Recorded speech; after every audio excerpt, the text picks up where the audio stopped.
So guys episode की शुरुआट में हम देख पाते हैं यहाँ पर टैंग फैंग के घर को।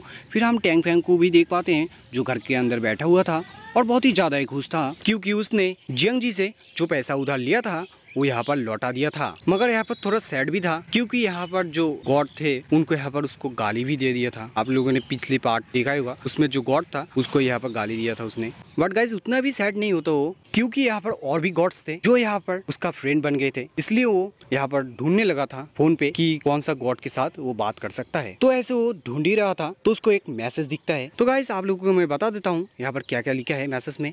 तो यहाँ पर चाई डाओ हुआंग नाम के एक गॉड ने ये मैसेज किया था एक रेड कलर का रस्सी के बारे में, और उस रस्सी का नाम था मैच मेकर रेड कोट। तो गॉड ने यही बताया था अगर तुम इस रस्सी के ऊपर इंटरेस्ट रखते हो तो इसको तुम इस्तेमाल कर सकते हो फ्री में। तो टैंग फैंग बताता है पहले टाइम मुझे गॉड ने गोबर दिया था, उसके बारे में मुझे पता नहीं था, बट जब मैंने उसको इस्तेमाल किया तब मुझे एहसास हुआ कि इससे सच में बहुत अच्छा काम होता है। तो ऐसा भी हो सकता है कि पिछली बार की तरह ही मुझे इस रेड कोट से फायदा हो जाए। तो इसलिए वो यहाँ पर स्क्रीन के ऊपर जो रेड कोट था उसके ऊपर दबा देता है। तो हम देख पाते हैं स्क्रीन के अंदर से यहाँ पर रेड कोट बाहर निकलता है और यहाँ पर टैंग फैंग के हाथों के चारों तरफ से पकड़ लेता है।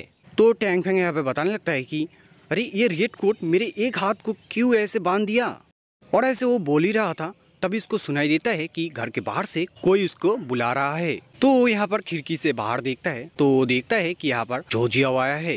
तो यहाँ पर दरवाजा खोलता है और फिर यहाँ पर बोलने लगता है जोजियाओ को कि तुम यहाँ पर क्यों आए हो, क्या कोई काम है। तो जोजियो बताता है नहीं कोई काम नहीं है, बट मैं तुम्हें यहाँ पर कुछ खाने की चीज़ देने के लिए आया हूँ। तो टैंग फैंग खाने की चीज़ सुनते ही यहाँ पर जोजियो के पास आता है और लेते हुए बताने लगता है कि थैंक यू जोजियन मेरे लिए खाना लाने के लिए। तो जोजियो बताता है कि कोई बात नहीं और तुम्हें मैं सॉरी बोलता हूँ जियांग जी के तरफ से, क्योंकि जियांग जी ने तुम्हें सुबह को बहुत ही ज़्यादा ही बुली किया था और ये मुझे अच्छा नहीं लगा था। और तभी हम देख पाते हैं टैंग फैंग को वो यहाँ पर नोटिस करता है कि वो उसके हाथ में जो रेड कोट था वो यहाँ पर जोजियो के हाथ को भी जकड़ लिया था। तो टैंग फैंग सोचने लगता है कि अब क्या होने वाला है, क्योंकि मुझे इस रेड कोट के बारे में तो कुछ भी नहीं पता है।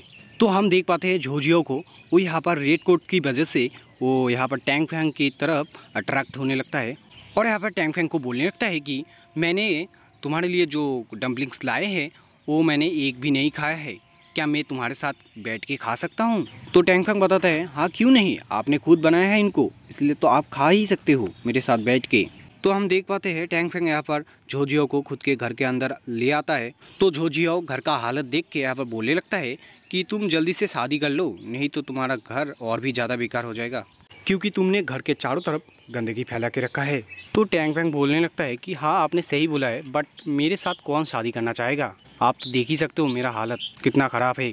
तो हम देख पाते हैं वो लोग किसी जगह पर बैठ जाते हैं खाने के लिए और यहाँ पर जो जोजियो है वो यहाँ पर टैंग फैंग को बताने लगता है मैं तुम्हारा घर साफ कर दूंगा खाने के बाद। तो टैंग फैंग यहाँ पर बताने लगता है कि थैंक यू जोजियो मेरे लिए इतना सब करने के लिए। तो जोजियो बताता है कि कोई बात नहीं और फिर वो डम्पलिंग्स बाहर निकाल लेता है और चॉपस्टिक से वो यहाँ पर टैंग फैंग को खिलाने लगता है।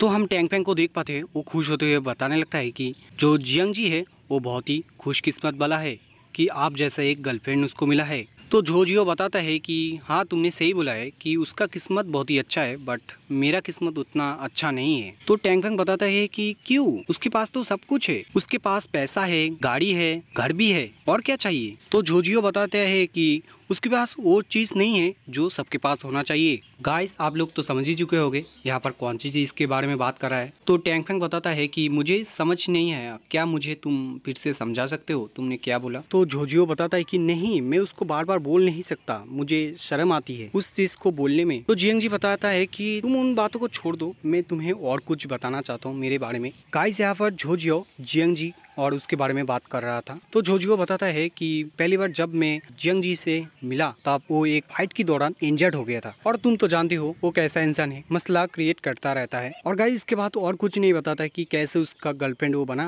तो इसके बाद वो डायरेक्ट यही बोलता है आज 2 साल हो चुका है मगर आज तक हम दोनों ने वो सब कुछ भी नहीं किया है। गाइस आप लोग तो समझ ही चुके होंगे यहाँ पर जो जोजियो है वो टैंग फैंग को क्या समझाने की कोशिश कर रहा है। और गाइस आखिरकार यहाँ पर टैंग फैंग को समझ आ जाता है कि जो जोजियो है वो एकदम प्योर है क्योंकि उसने अभी तक जियाओ जी के साथ कुछ भी नहीं किया है। और इस बात को बोलते बोलते वो बहुत ही हंसने लगता है। फिर कुछ देर के बाद टैंग फैंग झोजियो को बोलने लगता है कि मैं समझ सकता हूँ तुम्हारी बातों को। और ऐसे बोलते बोलते वो जब यहाँ पर झोजियो के तरफ देखता है तो देखता है झोजियो यहाँ पर अजीब तरीके से उसकी तरफ देख रहा है। तो टैंग फैंग बताता है कि झोजियो क्या तुम ठीक हो। झोजियो यहाँ पर कुछ भी रिस्पॉन्स नहीं देता है और टैंग फैंग के पास आता है और कंधे के ऊपर हाथ रखते हुए बताता है बहुत ही प्यार से टैंग फैंग। और टैंग फैंग यहाँ पर पूरा हिल जाता है और यहाँ पर बताने लगता है कि अरे ये क्या हो रहा है मेरे साथ और इसको हो क्या गया है, ये ऐसा क्यों कर रहा है मेरे साथ। और तभी उसको समझ आ जाता है कि ये यहाँ पर जो कुछ भी हो रहा है वो रेड कोट की वजह से हो रहा है क्योंकि मैं देख रहा हूँ जब से रेड कोट यहाँ पर झोजियो के हाथों में लगा है तब से मेरे साथ वो अलग ही टाइप से बात कर रहा है और अलग ही टाइप से वो मेरी तरफ देख रहा है। फिर हम देख पाते हैं झोजियो को, वो यहाँ पर टैंग फैंग को नीचे की तरफ गिरा रहा है और उसके पास जाने की कोशिश कर रहा है। तो टैंग फैंग बताने लगता है कि झोजियो तुम ये क्या कर रहे हो, तुम होश में नहीं हो, प्लीज़ तुम ऐसा मत करो। तो झोजियो बताता है कि मैं होश में ही हूँ और प्लीज़ तुम मुझे ऐसे मना मत करो क्योंकि मैं जो चाहता हूँ वो तुम ही दे सकते हो। फिर वो बताता है कि क्या तुम मुझे ऐसे तकलीफ़ में देखना चाहते हो, क्या तुम मेरी तकलीफ़ को समझ नहीं रहे हो। तो टैंग फैंग बताता है कि मैं जानता हूँ बट मैं कैसे कर सकता हूँ, तुम्हारा बॉयफ्रेंड है। झोजियो बताता है कि मुझे जो चाहिए आज तुम्हारे से मैं लेके रहूँगा और मैं तुम्हारी कोई भी बात नहीं सुनने वाला हूँ। तो टैंग फैंग भी सोच में पड़ जाता है कि वो क्या करेगा, क्या वो झोजियो का तकलीफ दूर करेगा या उसको मना कर देगा। गाइस आप लोग को क्या लगता है कि यहाँ पर टैंग फैंग क्या बोलने वाला है, आप लोग कमेंट में ज़रूर बताना और मैं ये पार्ट यहीं पे ख़त्म करता हूँ।